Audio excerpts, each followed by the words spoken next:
ಆಪಾದಮೌಲಿಪರ್ಯಂತಂ ಗುರುಣಾಮಾಕೃತಿಂ ಸ್ಮರೇತ್ ತೇನ ವಿಜ್ಞಾಃ ಪ್ರಣಶ್ಯಂತಿ ಸಿದ್ಧ್ಯಂತಿ ಚ ಮನೋರಥಾಃ ಯೋऽन्तಃ ಪ್ರವಿಶ್ಯ ಮಮ ವಾಚಮಿಮಾಂ ಪ್ರಸುಪ್ತಾಂ ಸಂಜೀವಯತ್ಯ ಕಿಲ ಶಕ್ತಿ ಧರಸ್ವಧಾಮ್ನಾ ಅನ್ಯಾಂಶ್ಚ ಹಸ್ತಚರಣಶ್ರವಣತ್ವಗಾದೀನ್ ಪ್ರಾಣಾನ್ ನಮೋ ಭಗವತೆ ಪುರುಷಾಯ ತುಭ್ಯಂ ಭವತಿ ಯದನುಭಾವಾದೇಡ ಮೂಕೋಪಿ ವಾಗ್ಮಿ ಜಡಮತಿರಪಿ ಜಂತುರ್ಜಾಯತೆ ಪ್ರಾಜ್ಞಮೌಲಿಃ ಸಕಲವಚನಚೇತೋ ದೇವತಾ ಭಾರತೀ ಸಾ ಮಮ ವಚಸಿ ನಿಧತ್ತಾಂ ಸನ್ನಿಧಿಂ ಮಾನಸೇ ಚ ಶ್ರೀಮತೋ ರಾಘವೇಂದ್ರಸ್ಯ ನಮಾಮಿ ಪದಪಂಕಜೇ ಕಾಮಿತಾಶೇಷಕಲ್ಯಾಣಕಲನಾಕಲ್ಪಪಾದಪೋ ಜಲಜ್ಯೇಷ್ಠನಿಭಾಕಾರಂ ಜಗದೀಶಪದಾಶ್ರಯಂ ಜಗತೀತಲವಿಖ್ಯಾತಂ ಜಗನ್ನಾಥಗುರುನ್ ಭಜೆ. ಹರಿಕಥಾಮೃತಸಾರ ಗುರುಗಳ ಕರುಣದಿಂದಾಪನಿತು ಪೇಳುವೆ, ಪರಮ ಭಗವದ್ಭಕ್ತರು ಇದನ್ನು ಆದರದಿ ಕೇಳುವುದು. ಶ್ರೀರಮಣಿ ಕರಕಮಲ ಪೂಜಿತ ಚಾರು ಚರಣ ಸರೋಜ ಬ್ರಹ್ಮ ಸಮೀರವಾಣಿ ಫಣೀಂದ್ರವೀಂದ್ರ ಭವೇಂದ್ರ ಮುಖ ವಿನುತ ನೀರಜ ಭವಾಂಡೋದಯ ಸ್ಥಿತಿ ಕಾರಣನೆ ಕೈವಲ್ಯದಾಯಕ ನಾರಸಿಂಹನೆ ನಮಿಪೆ ಕರುಣೆ ಪುದಮಗೆ ಮಂಗಳವಾ. ನಾಮಸ್ಮರಣ ಸಂಧಿಯ 19ನೇ ಪದ್ಯದ ಚಿಂತನೆಯನ್ನು ಮಾಡ್ತಾ ಇದ್ದೇವೆ.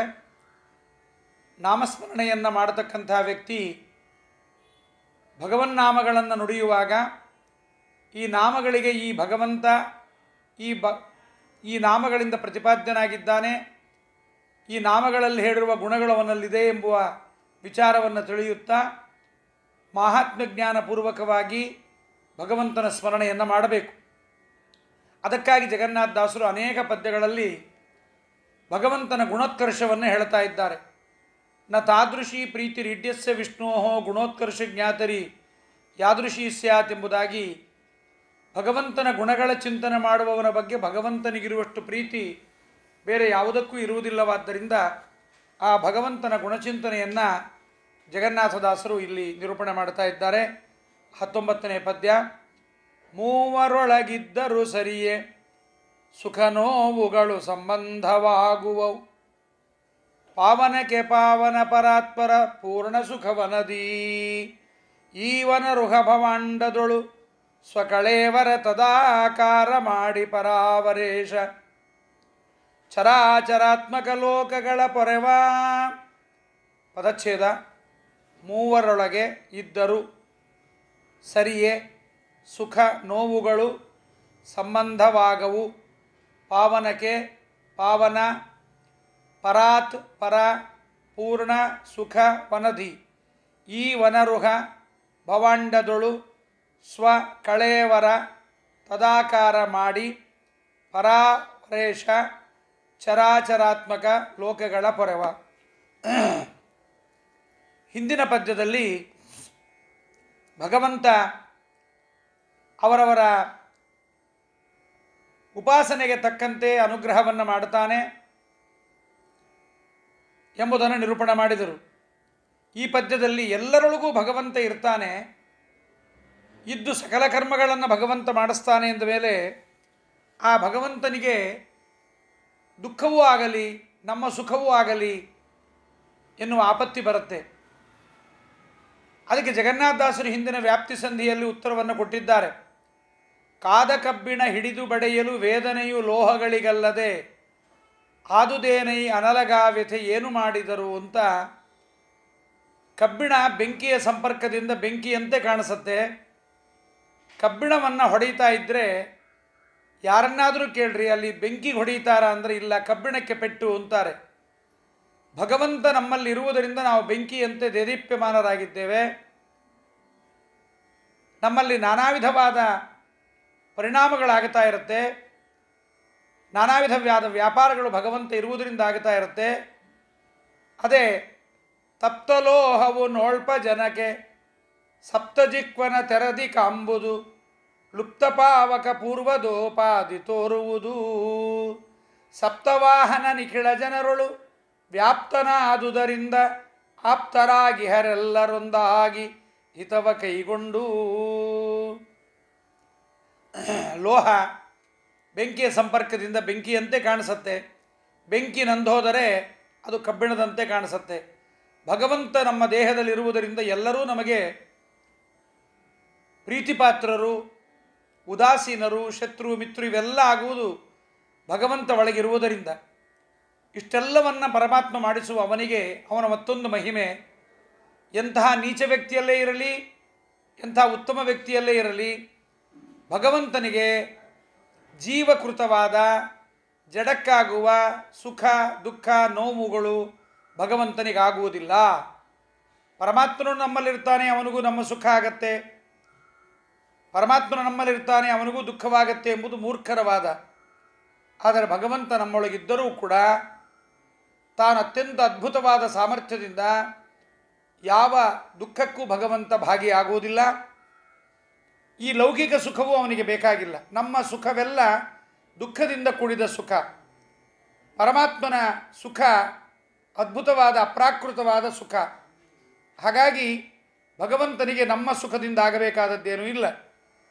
ಹಾಗಾಗಿ ಭಗವಂತನ ಬಗ್ಗೆ ಜಗನ್ನಾಥದಾಸರು ಅವನ ಗುಣೋತ್ಕರ್ಷವನ್ನು ಮಾಡ್ತಾ ಇದ್ದಾರೆ.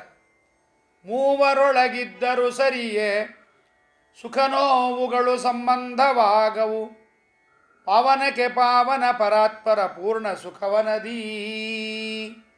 ಈವನ ರುಖ ಭವಾಂಡದೊಳು ಸೊಕಳೇವರ ತದಾಕಾರ ಮಾಡಿ ಪರಾವರೇಶ ಚರಾಚರಾತ್ಮಕ ಲೋಕಗಳ ಪೊರೆವಾ.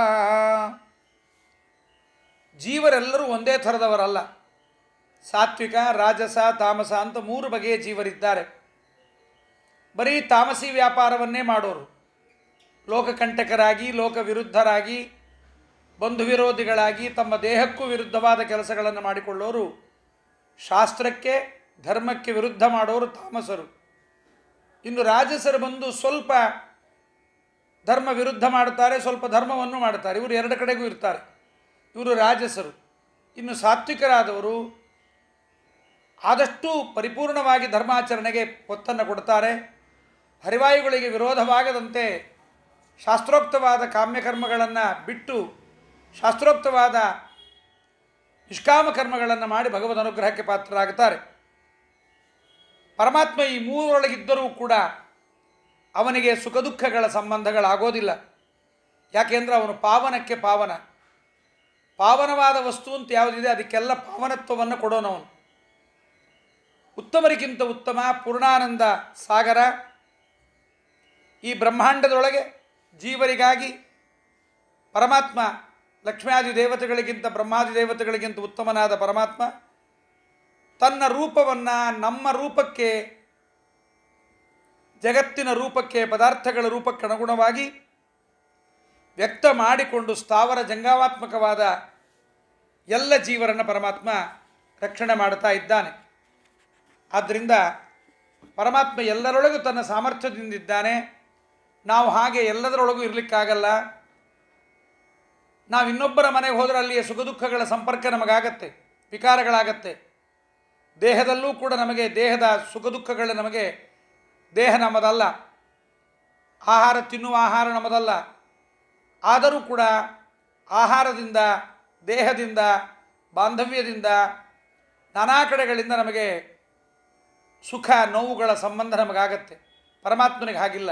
ಅದನ್ನೇ ಸೂತ್ರದಲ್ಲಿ ಓಂ ಸಂಭೋಗ ಪ್ರಾಪ್ತಿ ರೀತಿ ಚೇನ್ನ ವೈಶೇಷ್ಯಾತ್ ಓಂ ಎಂಬತಕ್ಕಂಥ ಸೂತ್ರದಲ್ಲಿ ವೇದವ್ಯಾಸರು ನಿರ್ಣಯ ಮಾಡಿಕೊಟ್ಟಿದ್ದಾರೆ. ಸಾತ್ವಿಕರಲ್ಲಿದ್ದು ಅವರಿಗೆ ಸುಖವನ್ನು ಕೊಡುತ್ತಾನೆ, ಸಾತ್ವಿಕರಿಗೆ ಬರುವ ದುಃಖವನ್ನು ಕಳೆಯುತ್ತಾನೆ. ತನ್ನ ಸಂಪರ್ಕದಿಂದ ಅವರ ದುಃಖವನ್ನು ಕಳೆಯುವ ಭಗವಂತ ನಮ್ಮ ಸಂಪರ್ಕದಿಂದ ತಾನವನು ದುಃಖವನ್ನು ಹೊಂದುತ್ತಾನ. ಅವನ ಸಂಪರ್ಕ ನಮ್ಮಲ್ಲಿರುವುದರಿಂದ ನಮಗೆ ದುಃಖ ಪರಿಹಾರ ಆಗ್ತಾ ಇದೆ. ನಮ್ಮ ದುಃಖ ಪರಿಹಾರ ಮಾಡಿಕೊಡುವ ಭಗವಂತನಿಗೆ ನಮ್ಮ ದುಃಖ ಅವನಿಗೆ ಬರೋದಿಲ್ಲ.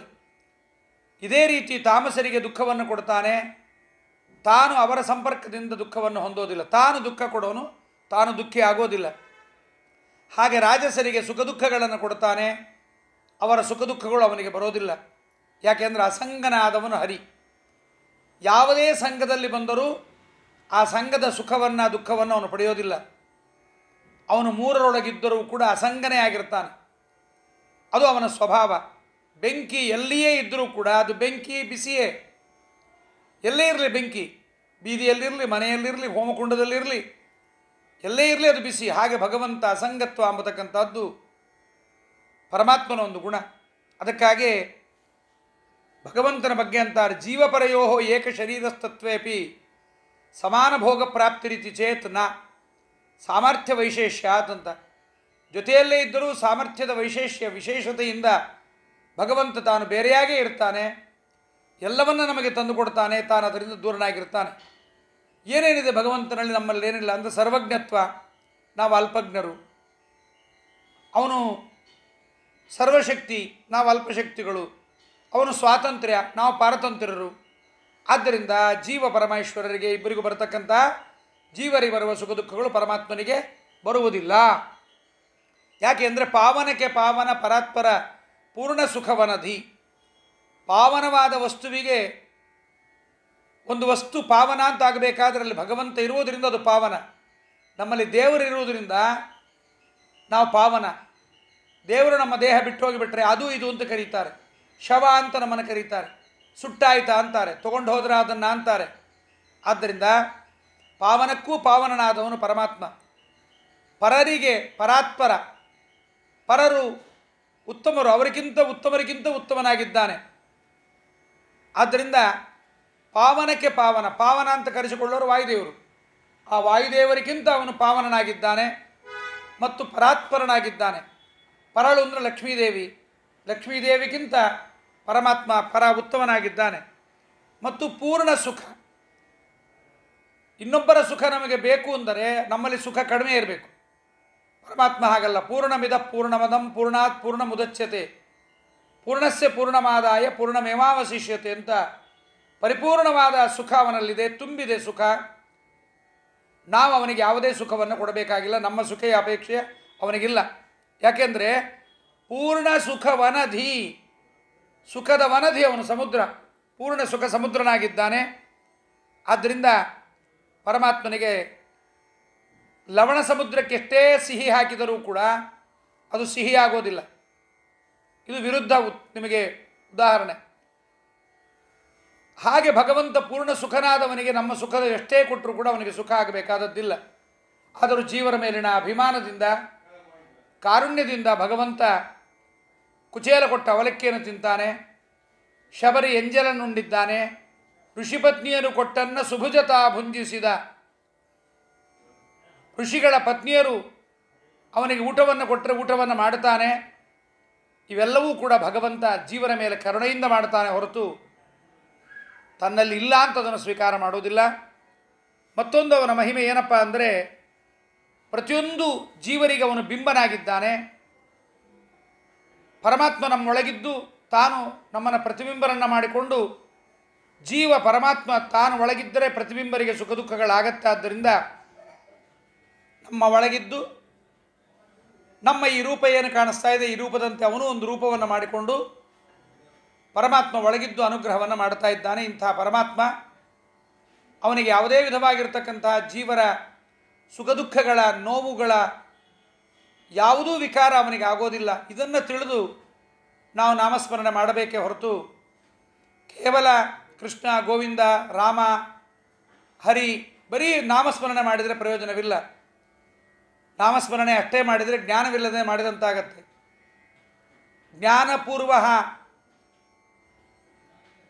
ಜ್ಞಾನಪೂರ್ವಕವಾದ ಸ್ನೇಹಕ್ಕೆ ಭಕ್ತಿ ಅಂತಾರೆ. ಅದು ಉತ್ತಮವಾಗಿರಬೇಕು. ಈ ಭಕ್ತಿ ದೇವರಲ್ಲಿ ಬರಬೇಕು ಅಂದರೆ ದೇವರ ಈ ಗುಣಗಳನ್ನು ತಿಳಿಯಬೇಕು. ಆದ್ದರಿಂದ ಸ್ವಕಳೇವರ ತದಾಕಾರ ಮಾಡಿ ತನ್ನ ಶರೀರವನ್ನು ಚರಾಚರ ಪ್ರಪಂಚದೊಳಗೆ ತದಾಕಾರವಾಗಿ ಚರಾಚರಾತ್ಮಕವಾಗಿ ಮಾಡಿಕೊಂಡು ಅದರಲ್ಲಿ ನಿಯಾಮಕನಾಗಿದ್ದಾನೆ. ಒಳಗೂ ಇದ್ದಾನೆ, ಹೊರಗೂ ಇದ್ದಾನೆ. ಸ್ವಕಾಮಯೇತ ಬಹುಶ್ಯಾಂ ಪ್ರಜಾಯೇಯೇತಿ ಅಂತ ತೈತ್ರಿಯೋಪನಿಷತ್ತಿನಲ್ಲಿ ಬಹುರೂಪನಾಗಿ ನಿಯಾಮಕನಾಗಲು ಬಯಸಿ ಒಂದೇ ರೂಪದಿಂದ ಜಗತ್ತೆಲ್ಲವನ್ನೂ ನಿಯಮನ ಮಾಡುವ ಸಾಮರ್ಥ್ಯ ಅವನಿಗಿದೆ. ಆದರೂ ಕೂಡ ಬಹುರೂಪಿಯಾಗಿ ಪರಮಾತ್ಮ ಜಗತ್ತನ್ನು ತಾನು ಪೊರೆದಿದ್ದಾನೆ. ಆದ್ದರಿಂದ ಪರಮಾತ್ಮ ಬಿಂಬನಾಗಿದ್ದಾನೆ, ಪ್ರತಿಬಿಂಬನಾದ ನಮ್ಮನ್ನು ಅನುಗ್ರಹವನ್ನು ಮಾಡುತ್ತಾ ಇದ್ದಾನೆ. ನೈವಾತ್ಮನಃ ಪ್ರಭುರಯಂ ನಿಜಲಾಭಪೂರ್ಣಃ ಮಾನಂಜನಾದ ವಿದುಷಃ ಕರುಣೋ ವೃಣೀತೆ ಯದ್ಯಜ್ಜನೋ ಭಗವತೆ ವಿದಧೀತಮಾನಂ ತಚ್ಚಾತ್ಮನೆ ಪ್ರತಿಮುಖಸ್ಯ ಯಥಾಮುಖಶ್ರೀಗಿಂತ ಪರಿಪೂರ್ಣನಾಗಿದ್ದರೂ ನಮಗೆ ಬಿಂಬನಾಗಿದ್ದರೂ ಬಿಂಬನಾದ ಭಗವಂತನಿಗೆ ನಮ್ಮಿಂದ ಏನೂ ಆಗಬೇಕಾಗಿಲ್ಲದೆ ಇದ್ದರೂ ಕೂಡ ಕರುಣಾಸಮುದ್ರನಾದ್ದರಿಂದ ನಾವು ಕೊಟ್ಟದ್ದನ್ನು ಪ್ರೀತಿಯಿಂದ ಜನನಿ ಭೋಜನ ಸಮಯದಿ ಅರ್ಭಕ ತಾನುಂಬ ತೆರದಂತೆ ನಾವು ಕೊಟ್ಟದ್ದನ್ನು ಪರಮಾತ್ಮ ಸ್ವೀಕಾರ ಮಾಡ್ತಾನೆ. ಇಂತಹ ಕರುಣಾಮಯಿಯಾಗಿದ್ದಾನೆ ಭಗವಂತ ಎಂಬುದಾಗಿ ತಿಳಿದು ಅವನ ನಾಮಸ್ಮರಣೆಯನ್ನು ಮಾಡಬೇಕು ಎಂಬುದಾಗಿ ಈ ಪದ್ಯದಲ್ಲಿ ಜಗನ್ನಾಥದಾಸರು ಮೂವರೊಳಗಿದ್ದರೂ ಸರಿಯೇ ಸುಖ ನೋವುಗಳು ಸಂಬಂಧವಾಗವು ಪಾವನಕ್ಕೆ ಪಾವನ ಪರಾತ್ಪರ ಪೂರ್ಣ ಸುಖವನದೀ ಈವನ ರುಹ ಭವಾಂಡದೊಳು ಸೊಕಳೇವರ ತದಾಕಾರ ಮಾಡಿ ಪರಾವರೇಶ ಚರಾಚರಾತ್ಮಕ ಲೋಕಗಳ ಪೊರೆವಾ. ಹೀಗೆ ಅವನು ಜಗತ್ತನ್ನು ರಕ್ಷಣೆ ಮಾಡ್ತಾ ಇದ್ದಾನೆಂಬುದಾಗಿ ತಿಳಿದು ಆ ಭಗವಂತನಿಗೆ ನಾವು ಶರಣರಾಗಿ ನಾವು ಅವನ ದಾಸರು, ಅವನು ನಮಗೆ ಈಶಾ, ನಮ್ಮಲ್ಲಿದ್ದರೂ ನಮ್ಮ ಯಾವುದೇ ವಿಧವಾದ ದೋಷಗಳು ಅವನಿಗೆ ಅಂಟುವುದಿಲ್ಲ ಎಂಬುದನ್ನು ತಿಳಿದು ದೇವರನ್ನು ನಾವು ಆರಾಧನೆ ಮಾಡಬೇಕು ಎನ್ನುವುದನ್ನು ಜಗನ್ನಾಥದಾಸರು ಹೇಳಿಕೊಟ್ಟಿದ್ದಾರೆ. ಮುಂದಿನ 20ನೇ ಪದ್ಯದಲ್ಲಿ ಏನು ಹೇಳ್ತಾರೆ ಎಂಬುದನ್ನು ಮುಂದಿನ ಸಂಚಿಕೆಯಲ್ಲಿ ನೋಡೋಣ. ಹರಯೇ ನಮಃ. ಶ್ರೀಕೃಷ್ಣಾರ್ಪಣಮಸ್ತು.